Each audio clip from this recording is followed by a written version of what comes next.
इस चैनल के लिए सब्सक्राइब कर बेल आइकन को ऑल पर दबा दें और वीडियो को शेयर करें।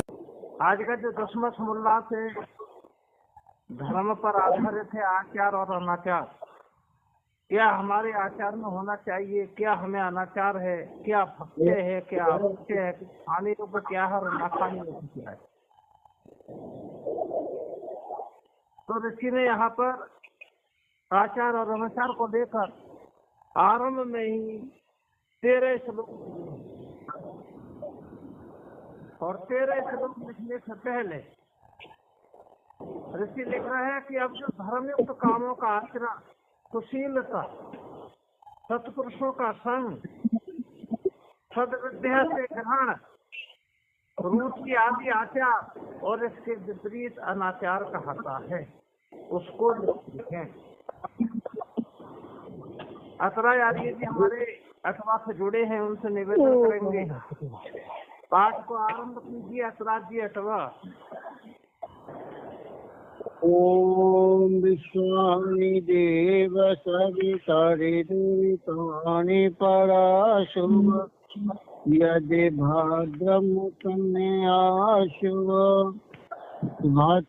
वेला में वैदिक विचार चिंतन समूह में उपस्थित सभी आर्य विद्वजन, गुरुजन एवं मातृ शक्ति सभी को मेरा सादर नमस्ते।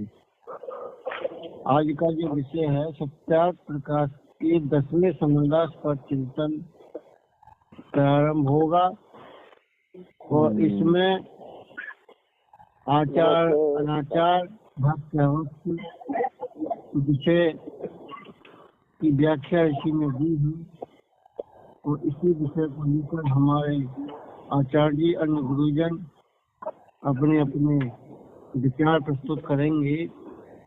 ऋषि ने सर्वप्रथम 13 श्लोक मनुस्मृति के देकर इस विषय से अवगत कराया है और इससे पूर्व में सर्वप्रथम दिखाया ऋषि ने कि अब जो धर्मयुक्त कामों का आचरण, सुशीलता, सत्पुरुषों का संग और सद्विद्या आदि के ग्रहण में रुचि आदि जो कार्य हैं वो आचार और इसके विपरीत के विरोध में जो कार्य करते हैं वो अनाचार कहते हैं।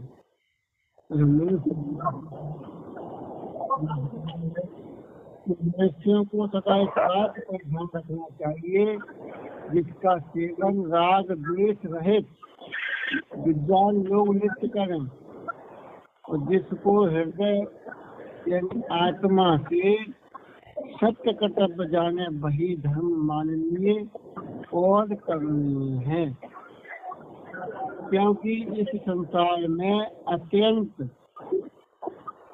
कामात्मता और निष्कामता श्रेष्ठ नहीं। वेदांत ज्ञान और वेदोक्त कर्म ये सब कामना से ही सिद्ध होते हैं। जो कोई कहे कि मैं निरपेक्ष और निष्काम हूँ व हो जाऊं तो वह कभी नहीं हो सकता, क्योंकि सब काम अर्थात यज्ञ, सत्य, भाषण आदि व्रत, यम, नियम रूपी धर्म आदि संकल्प से ही बनते हैं। क्योंकि जो हस्त, पाद, नेत्र, मन आदि चलाए जाते हैं वे सब कामना से ही चलते हैं। जो इच्छा ना हो तो आंख का खोलना और नीचना भी नहीं हो सकता। मेरे 5वें श्लोक के अर्थ में ऋषि ने बताया है कि इसलिए संपूर्ण वेद, मनुस्मृति तथा ऋषि प्रणीत शास्त्र सत्पुरुषों का आचार और जिस कर्म में अपना आत्मा प्रसन्न रहे अर्थात भय, शंका, लज्जा जिसमें ना हो उन कर्मों का सेवन करना उचित है। देखो, जब कोई मिथ्या भाषण, चोरी आदि की इच्छा करता है तभी उसके आत्मा में भय, शंका, लज्जा अवश्य उत्पन्न होती है। इसलिए वह कर्म करने योग्य नहीं है। मनुष्य संपूर्ण शास्त्र, वेद, सत्पुरुषों का आचार अपने आत्मा के अविरुद्ध अच्छे प्रकार विचार करे ज्ञान नेत्र करके श्रुति प्रमाण से स्व आत्मा अनुकूल धर्म में प्रवेश करे। क्योंकि जो मनुष्य वेदोक्त धर्म और वेद के अविरुद्ध स्मृति युक्त धर्म का अनुष्ठान करता है वह इस लोक में कीर्ति और मर के सर्वोत्तम सुख को प्राप्त करता है। श्रुति वेद और स्मृति धर्मशास्त्र को कहते हैं। इनसे सब कर्तव्य अकर्तव्य का निश्चय करना चाहिए। जो कोई मनुष्य वेद और वेदा अनुकूल आप ग्रंथों का अपमान करे उसको श्रेष्ठ लोग जाति विदहा कर दें, यानी जाति से बाहर कर दें। क्योंकि जो वेद की निंदा करता है वही नास्तिक कहता है।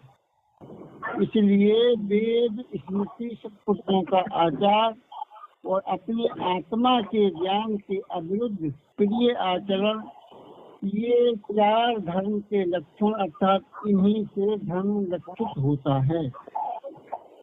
परंतु जो यज्ञों के लोग और काम अर्थात विषय सेवा में फंसा हुआ नहीं होता है उसी को धर्म का ज्ञान होता है। और जो धर्म को जानने की इच्छा करे उनके लिए वेद ही परम प्रमाण है। इसीलिए सब मनुष्यों को उचित है कि वेदोक्त पूर्ण रूप कर्मों से ब्राह्मण क्षत्रिय वैश्य अपने संतानों को निषेध आदि संस्कार करें जो इस जन्म व परजन्म में पवित्र करने वाला है।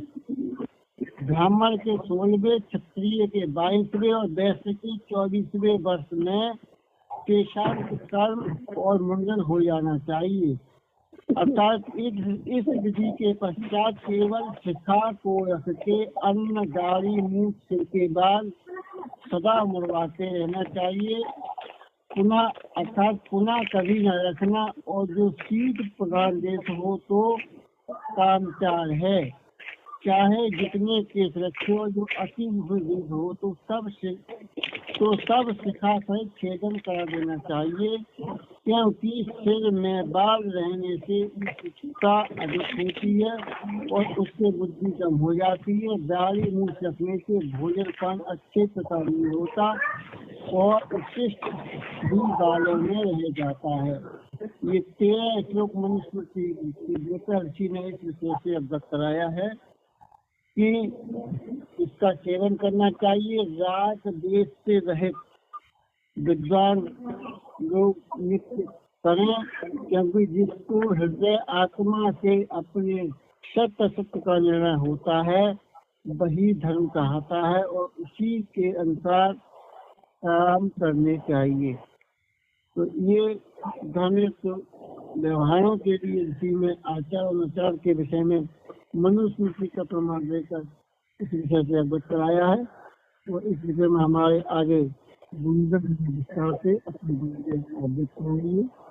वाणी को गाम कम। चलिए, बहुत बहुत आभार। आर्य जी का पहले और दूसरे श्लोक का जो अर्थ दिया है इस पर चिंतन देने के लिए राजवीर सिंह आर्य से निवेदन करेंगे। अलफगंज से जुड़ते हैं। आर्य जी चिंतन देने की कृपा करो। राजवीर सिंह आर्य जी, अलफगंज।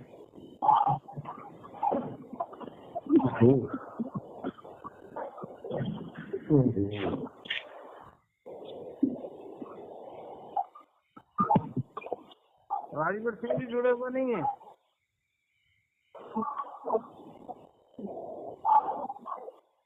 चलिए, हम भूप सिंह आर्य से निवेदन करेंगे। जादवपुर से जुड़ते हैं। आर्य जी पहले और दूसरे श्लोक पर चिंतन देने की कृपा करो। भूप सिंह आर्य जी, जादवपुर।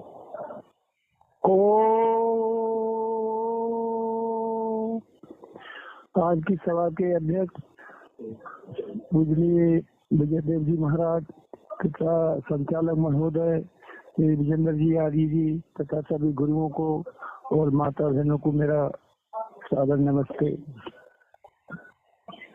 स्वामी गजानंद महाराज जी ने 10वें सम्मोल्लास में आचरण के बारे में लिखा है कि हमें आचरण कैसा होना चाहिए, कैसा। तो मनुष्यों को आचरण में अपना सुधार कैसे करना चाहिए, यानी राग देश से रहित होना चाहिए, यानी ज्यादा इतना प्रेम भी ना हो और ना किसी से द्वेष भाव न रखें। जिसको हृदय में आत्मा सत्य कर्तव्य जाने वही धर्म मानिए, यानी जो आत्मा सत्य को स्वीकार करती है, लेकिन मनुष्य जो है विभिन्न प्रकार के लालच में, काम क्रोध में फंसकर आत्मा के विपरीत भी कार्य करता है। जैसे कोई व्यक्ति कहीं उसे बुलाया जाता है तो वो झूठ बोलकर और अपने को जो है उस कार्य से बचाने की कोशिश करता है कि मेरा अमुक कार्य है, तो इसको जो है आत्मा को बड़ी ठेस तो पहुंचती है, लेकिन उसको दबा देता है।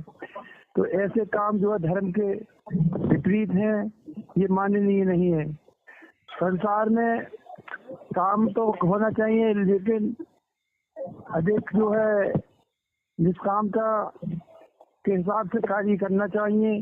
कुछ कार्य अपने जीवन चलाने के लिए किए जाते हैं, लेकिन दूसरों के सुधार के लिए, समाज के लिए भी करना चाहिए। ये मनुष्यों का धर्म मनु महाराज जी ने बताया है। तो मैं कोई ज्यादा जो है अपनी बात को ही विराम देता हूँ कि मैं अधिक नहीं, गुरु जी हमारे सही समझाएंगे। इसी के साथ अपनी वाणी को विराम देता हूँ। इसी ओम सम।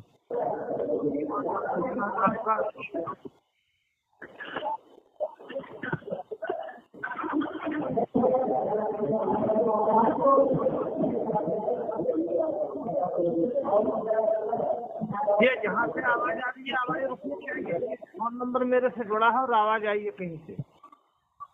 अत्यंत कामुकता और अत्यंत निष्कामुकता श्रेष्ठ नहीं, क्योंकि जो अच्छे कार्य होते हैं वो भी काम सिद्ध होते हैं।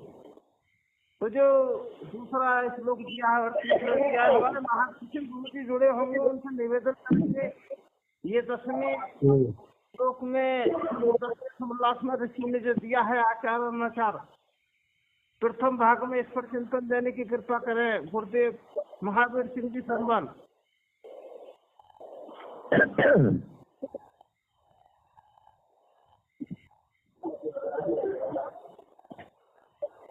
महावीर सिंह गुरु जी जुड़े हुए नहीं है। चलिए इसी क्रम को आगे बढ़ाते हुए गुरु जी ओमवीर सिंह जी से निवेदन करूंगा, रामपुर से जुड़े होंगे, गुरुदेव चिंतन देने की कृपा करो ओमवीर सिंह जी।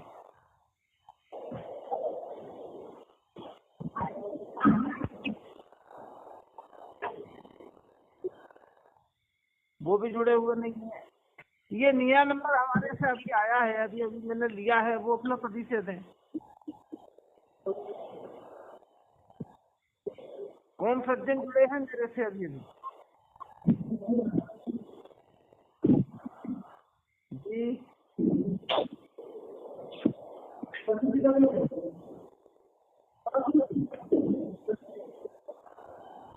चलिए इस आचार और अनाचार पर ही चिंतन देने को आगे बढ़ाते हुए मैं राजेश आर्य जी से निवेदन करूंगा। आर्य जी चिंतन देने की कृपा करो। राजेश आर्य जी गंगागर।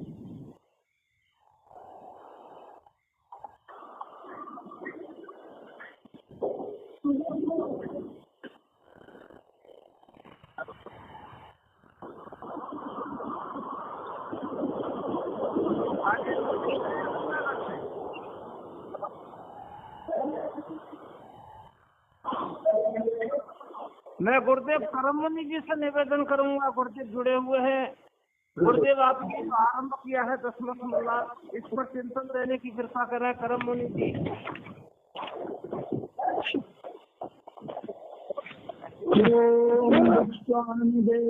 पवित्र गुरुतानुपरासुर यद्भद्रं तम् आचर।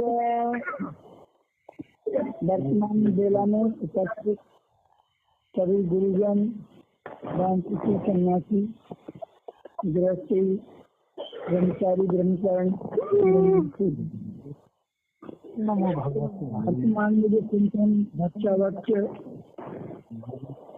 का जो चल रहा है, क्या खाना चाहिए, क्या पीना चाहिए, क्या करना चाहिए, क्या नहीं करना चाहिए, इन सब बातों को ध्यान में रखते हुए हम वेद का अनुकरण कर रहे हैं।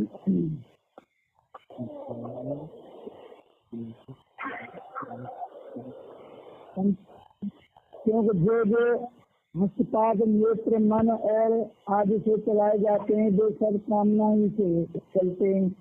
जो इच्छा न हो तो आंख का खोलना और नीचना भी नहीं हो सकता। यानी जो भी हमारे काम जो होते हैं वो बगैर इच्छा के नहीं होते, और इच्छा जरूरी है। जब इच्छा उठेगी तो ही हमारी कामना पूरी होती है। जो कोई कहे कि निरीक्ष और निष्काम हो जाऊं तो वह कभी नहीं हो सकता, क्योंकि सब काम अर्थात यज्ञ नियम रूपी धर्म अर्थात संकल्प से ही होते हैं। जब तक हम कोई संकल्प नहीं लेंगे, बिना संकल्प के कोई कार्य नहीं होता। जब विवाह आदि कार्य होते हैं तो उनमें भी संकल्प की परिपाटी चलाई जाती है, और उसमें भी बताया जाता है अपने देश के बारे में तो कितने दिन से आर्यावर्त देश का आर्यावर्त का नाम लिया जाता है, और वर्तमान स्थिति का भी जो गोत्र है उनका नाम लिया जाता है। तो बगैर संकल्प के हम आगे नहीं बढ़ सकते। तो संकल्प कोई इच्छा की पूर्ति होती है। जैसे हम जो इच्छा जो भी करते हैं, जैसे आज तक नीचना भी नहीं हो सकता। इसलिए संपूर्ण वेद मणि स्मृति ऋषि तीर्थ शास्त्र सत्पुरुषों का आचार है। जिस कर्म में अपना प्रसन्न हो वह भय शंका लज्जा में न हो, कर्मों का सेवन करना उचित है। देखो जब कोई मिथ्यावासन चोरी आदि की इच्छा करता है तो कभी उसी से आत्मा में भय शंका लज्जा उत्पन्न होते हैं, इसलिए वह कर्म करने के योग्य नहीं। जिस कर्म को करने में भय लज्जा संकोच आदि उत्पन्न होते हैं ऐसे काम करना नहीं चाहिए, और जिस काम को करने से भय लज्जा संकोच उत्पन्न नहीं होते हैं ऐसे काम सब करने चाहिए। तो जब तक हम इन बातों को ध्यान में नहीं रखेंगे, क्योंकि मनुष्य एक सामाजिक प्राणी है और समाज में रहते हुए भक्ष्यावत का भी ध्यान रखना है, क्या हमें खाना चाहिए और क्या पीना चाहिए। जब तक हम इन बातों को और वेदोक्त जो धर्म है उनको मानना, और जो वेद से विपरीत है उसको न मानना। तो हमें इन बातों का ध्यान रखते हुए अपनी आत्मा के अनुकूल ही कार्य करने चाहिए, जिससे हमारा आचार विचार भी ठीक रहे, और जिनका आचरण ठीक होता है उनके विचार भी ठीक होते हैं, जिनका खान पान ठीक होता है उनका मन भी ठीक होता है। तो इन बातों को ध्यान में रखते हुए हमें अपना आचार विचार जब ठीक रखते हैं तो हमें जो अच्छे लोगों में प्रीति करते हैं और बुरे लोगों से उपेक्षा करते हैं, तो हमें प्रीति उनके साथ जो धार्मिक है उनके साथ में प्रेम भाव बढ़ाना चाहिए। और जो अपने जैसे उपेक्षा और मुदिति और ये सब ये 4-5 बात बताई गई हैं, उनके अनुसार हमें अपना जीवन चलाना चाहिए। जैसे साधु संत होते हैं उनसे प्रीति बढ़ानी चाहिए, और जो अधर्म को फैलाते हैं उनसे उपेक्षा न करें, क्योंकि अगर हम उनकी बड़ाई और भलाई में फंस जाएंगे, बुराई में फंस जाएंगे तो वो हमारे पीछे पड़ जाएंगे। तो इसलिए हमें ध्यान रखना चाहिए, किसी आदमी से हमें अपनी वो बात कहनी चाहिए जिससे उसकी आत्मा प्रसन्न रहे, और उसके बुराई से रोकना चाहिए और अच्छाई के लिए प्रेरित हमेशा करते रहना चाहिए। ऐसा हमारे आचरण में होना चाहिए। जब तक हम अच्छाई को फैलाएंगे नहीं, जो प्रचार और प्रसार जो किया जाता है अच्छाई का किया जाता है, बुराई का नहीं किया जाता। तो बुराई के साथ में जो लोग रहते हैं वो अच्छे नहीं माने जाते। प्रशंसा हमें अच्छे लोगों की करनी चाहिए, उन्हीं का अनुसरण करना चाहिए, उन्हीं के साथ उनकी बात का फैलाना चाहिए, प्रचार प्रसार करना चाहिए। आज जो हम प्रचार प्रसार करते हैं गलत बातों का बहुत जल्दी कर देते हैं, गलत को मान भी जल्दी लेते हैं और अच्छी बातों का बहिष्कार करते हैं। तो अपना आचरण जितना हम ठीक बना लेंगे उतना हम समाज को भी ठीक कर सकते हैं, और अपना आचरण जितना ठीक नहीं होता समाज को हम ठीक क्यों नहीं कर पाते, क्योंकि समाज में हम वो व्यवहार नहीं करते जो अपने प्रति व्यवहार चाहते हैं। तो हमें अपना अवलोकन करते हुए समाज को वेद के अनुकूल, धर्म शास्त्र के अनुकूल ये कर्तव्य अकर्तव्य का पालन करते हुए, और निष्क्रिय आदमी की भी कोई वैल्यू नहीं है दुनिया में। हमें सक्रिय रहना चाहिए और निकम्मा बन के नहीं रहना चाहिए। और समाज के लिए जैसे आयु हमारी होती है, वैसे इस आयु में समाज के लिए भी निकलने का काम करना चाहिए। और समाज के लिए जो निकलते नहीं है, आगे नहीं बढ़ते हैं, समाज उनके लिए कुछ नहीं देता। तो समाज उनकी प्रशंसा करता है जो लोग समाज के लिए देखे जाते हैं। जैसे हमारे भगवान राम और कृष्ण वो देखे गए, ऋषि मुनि है वो देखे गए, इसलिए हम उनका अवलोकन आज कर रहे हैं। उनके चित्र और चरित्र ध्यान रखते हुए हमें आगे बढ़ना चाहिए। इन्हीं बातों के साथ मैं अपनी वाणी को विराम। का बहुत बहुत आभार। जो धर्म माननीय है वही करणीय हो, और माननीय करने में दिया है कि आत्मा को पुलस करके स्व आत्मवत व्यवहार करे, आत्मा में पुलस करे उसमें। गुरु जी का बहुत बहुत आभार। इसी क्रम को आगे बढ़ाते हुए अरविंद गुरु जी से निवेदन करूंगा, गुरुदेव आप कीर्तन देने की कृपा करें। अरविंद जी रुद्राला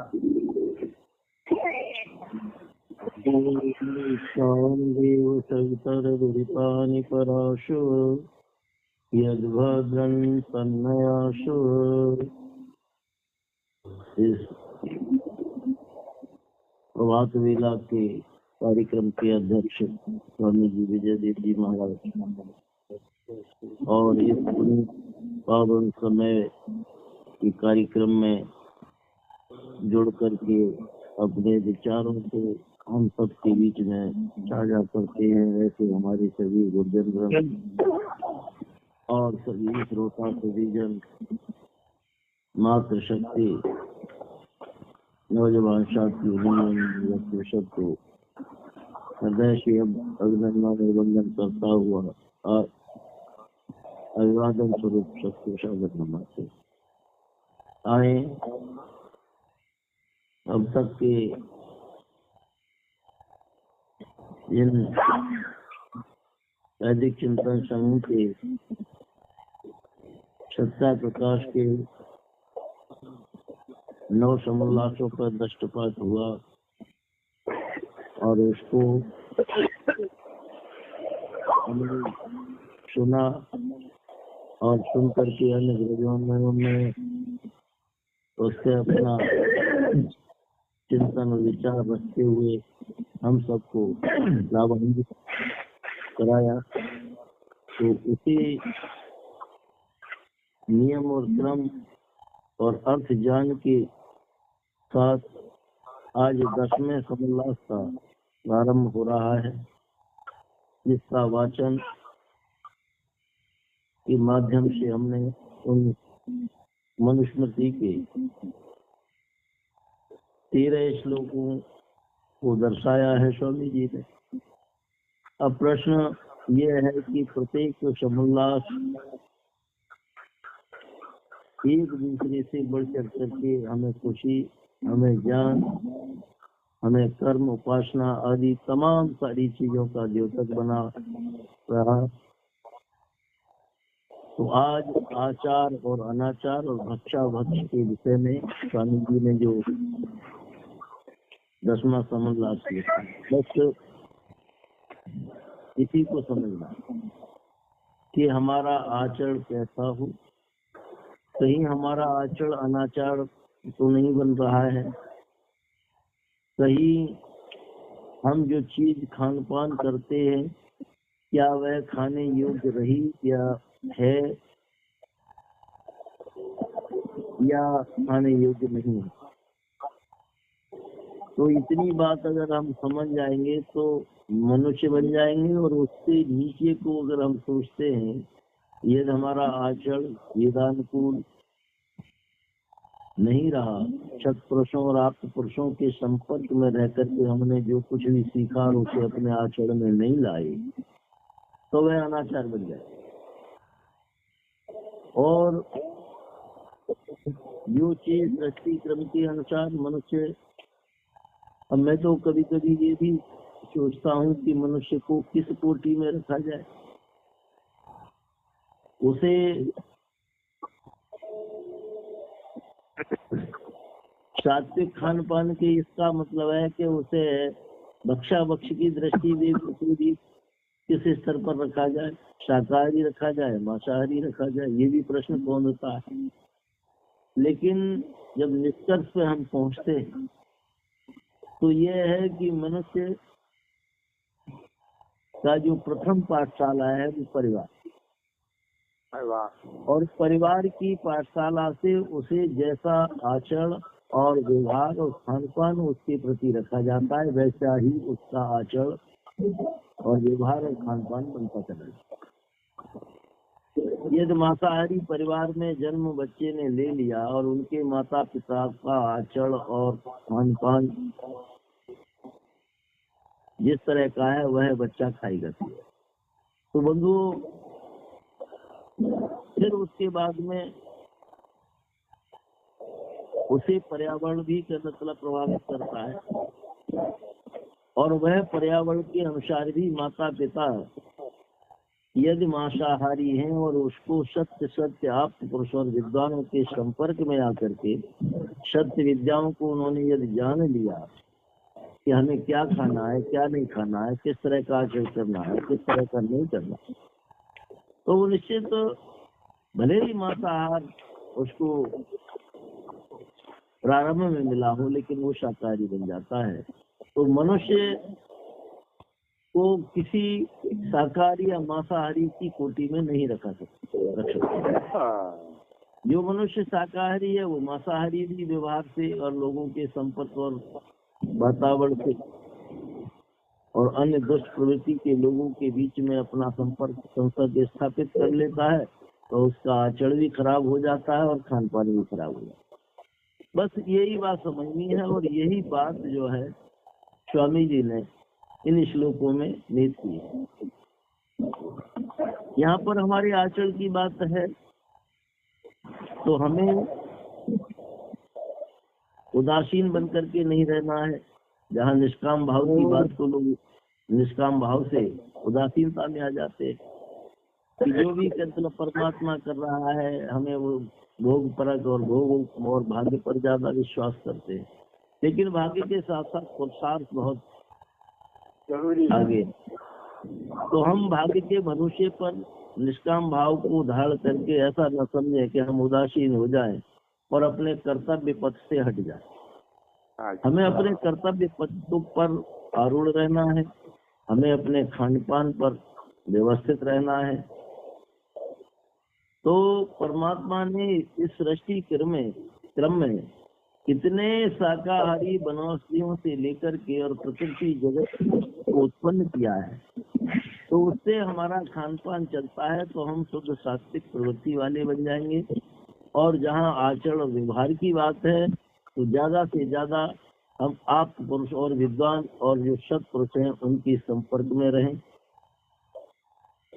जो सत्य विद्याएं हैं जिनके द्वारा हमें सत्य आचरण और सत्य खान पान प्राप्त होता है उसको हम जानें और अपने व्यवहार में लाएं।